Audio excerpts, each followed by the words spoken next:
Hey guys, and welcome to Ozzie Reviews. Pretty informal video today, guys. So I'm just sitting around the campfire. I actually don't have the fire going at the moment, but I'm going to do that shortly. Got a bit of breeze, so I didn't want all the smoke coming across the camera. So look, what I want to talk to you about is this fit and proper person catchphrase that's been thrown around by weapons licensing here in Queensland at the moment. Now, I did a post about this on Facebook, and there was a fair bit of traffic and stuff like that. And there's a few points that I want to touch on. Now, if you don't really understand what's going on and you haven't seen various updates from Shooters Union, they've been strongly opposed to this because in their view they are just using this and hiding behind this catchphrase of fit and proper person to deny licenses to people who have had licenses for quite some time with absolutely zero incident or any problems. So what excuse me, what I've been told is that there's one person that's gone to the Shooters Union, a lady who's been denied a license because they're saying that she's previously had cancer. Now, I don't know how in the world having cancer relates to not being a fit and proper person to have a firearms license. I just, the mind boggles with that one. I mean, I've had level 4 melanoma, as most of you guys know, so what, am I suddenly not fit and proper, am I? Because I've had cancer, something completely out of my control.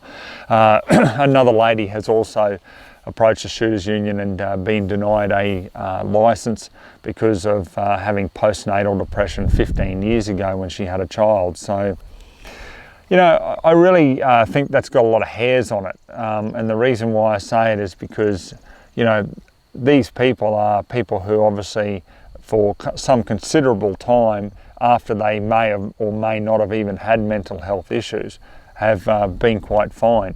I don't understand personally, my view on it is, why is there any problem with a, or if there's anything in question, why can't a license holder or license applicant get a clearance from a doctor saying that in that doctor's professional opinion, the applicant is suitable to have a firearms license? In other words, at no time have they threatened anyone, at no time have they been violent towards other people and so forth, that normally would preclude you from a firearms license.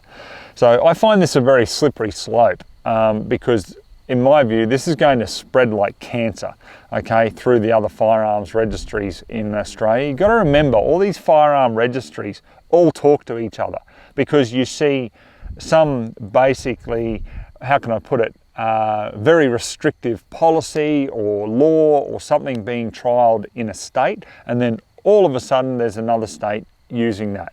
It's funny how, in states where you've actually got quite, good leniency and there's no issues, it's amazing how the other states don't adopt those policies, isn't it? It's always got to be restrict, restrict, restrict, restrict, restrict. There's never any common sense with it, in my view. So this sort of thing really annoys me because I look at it and I think to myself, like, what about all the, millions and millions of dollars that the Queensland government has put into mental health awareness, mental health care in general? So what I wanted to show you here, now I got it here on my phone. Okay, now this is the Queensland government website, and it talks about understanding, mental health. All right, so the first opening statement here, they say, if you or someone you care about is experiencing mental illness, you need to know that you're not alone. There is a great deal of help available within the community. Okay, then they talk about, understanding mental health. Now, I won't go on too long with this. This is just really important, okay, guys? So just bear with me. So it says, part of the reason for negative attitudes and behaviour towards people with mental illness is a lack of knowledge and fear of the unknown. Anyone can experience mental illness. It's more common than you may think. So it's important that we try to gain a better understanding of what people around us may be going through. Then it says, what is mental illness stigma? Okay, this is the last thing that I'll touch on here. Nearly half, 45% of Australians will experience a mental illness at some stage of their life. Despite this, people living with mental illness will often experience stigma and discrimination from friends, family, employers, and the community as a whole. Sometimes the disadvantages and isolation they feel can be more disabling than the mental illness itself. Mental illness stigma can lead to being denied housing or accommodation, refused employment, discrimination against in the workplace, shunned or excluded from family or friendship groups. So this is what I want to talk about that, guys, is what do you think is going to happen if weapons licensing, and I'm not aware of any psychiatrists that work at weapons licensing to determine that someone is not deemed a fit and proper person because of a previous mental health condition. So, but where do you think that's going to go? Now, you're going to have, in my view, two options here. One, you're going to have firearm owners who may experience some mental health issues and be that frightened to seek help because they don't want to lose their license and enjoy going out target shooting on the weekend with their son or their daughter. So they won't seek help. So, you know, and what's going to happen then is that small mental illness then going to manifest into something greater, and then all of a sudden we've got a real problem on our hands because there was something that could have been sorted in the initial stages that hasn't been sorted because of the stigma from weapons licensing. So this is what I don't understand. The government, Queensland government website there clearly talks about, you know, understanding, don't be afraid of the stigma and all the rest of it, but you've got another government department, weapons licensing, who are quite happy to use that stigma and say, yeah, you're not a fit and proper person. Well, what about what all these psychiatrists, even psychologists talk about with various types of mental illness? A lot of them absolutely no threat to anyone around them. What about all that? Where's the understanding? There's just none from what I can see. So that's the first option that's going to happen. Or the second option is a person will actually, seek some help, like this lady with postnatal depression, obviously get help and then be back on track. Everything's all good for 10, 15 years. And then they're going to get persecuted, in my view, from weapons licensing because they're not deemed a fit and proper person because it's their fault they had postnatal depression. I just don't understand how we can move forward as a community when, licensed shooters are the only ones. I mean, it doesn't matter whether you drive vehicles for a living, or it doesn't matter what job you got or who you are, but licensed shooters have to be the most squeaky clean people beyond the average level in the community. I would probably say most licensed shooters, the majority of them, are probably more law-abiding than most of the police. Okay, that's a big call, but that's what I'm saying. I know a lot of licensed shooters and they are just hard-working, decent people. And I would like to see this same fit and proper person test applied to perhaps the staff at weapons licensing and see how they, come out of it. See if they've got any skeletons in the closet or something like that. Have they sought some help at some stage? And are they being, persecuted for it?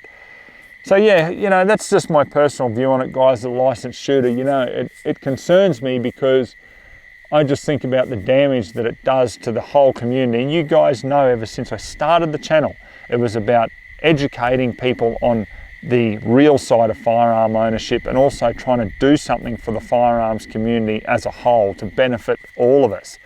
So yeah, it really frustrates me this. If you have a rejection letter or a suspension notice or something like that from weapons licensing over this, as Graham Park from the Shooters Union announced a few days ago, they want to hear from you, okay? They want to gather as much evidence as they can, put you onto the correct solicitors.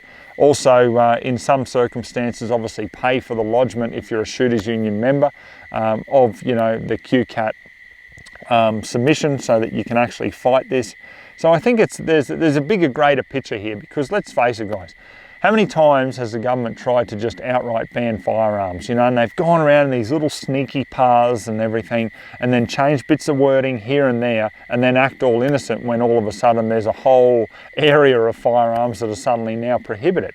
So they can't come out with an outright ban because there's too much backlash. So this is what they've got to do.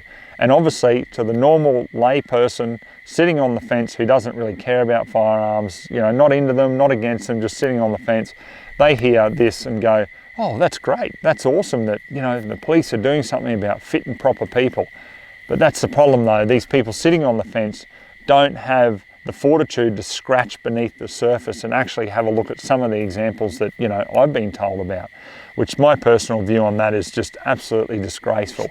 How in the world you can discriminate against someone for having cancer, the mind boggles with that one, guys.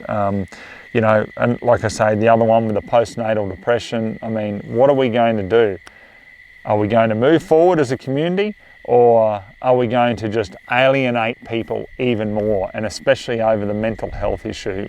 I just think that is a very, very negative route to take, and I don't see any positives whatsoever in doing that. I'm not saying that if someone, you know, has psychiatric conditions and, you know, they're threatening people or they're having hallucinations and they want to, you know, hurt or kill people, absolutely you have to safeguard against that, because as licensed shooters, none of us want to be able to see, you know, people dead in the street. We don't want to see that. None of us ever do. But the media like to target us and paint us with that brush that, oh yeah, we're all just baby killers in the making or in waiting, you know. And that really frustrates me as well, because there's so many decent licensed shooters.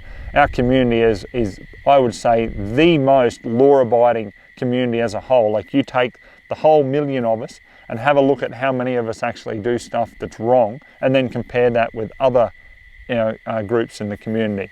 And I'd proudly say that I'd still stand up proud as a licensed shooter here in Australia. So, sorry, I'm just looking at Hank here. He's running around with sticks and everything around the back here. So guys, that's it there. You know, they're even using your traffic history against you now. So, you know, you go for a day out, you go through a speed camera going somewhere, come back through a speed camera. Yep, all of a sudden, you know, there's a suspension notice there that you're not a fit and proper person. I know that because there's a truck driver that contacted Shooters Union exactly with that example. So, you know, this is what I mean. It's got hairs on it. You need to get involved. You know, don't wait until you get a suspension notice. Get involved. Back the Shooters Union, because they're actually doing something about it, fighting it and doing something. So that's it, guys. Just an informal video. It's just to get this off the chest with my thoughts on this whole fit and proper person.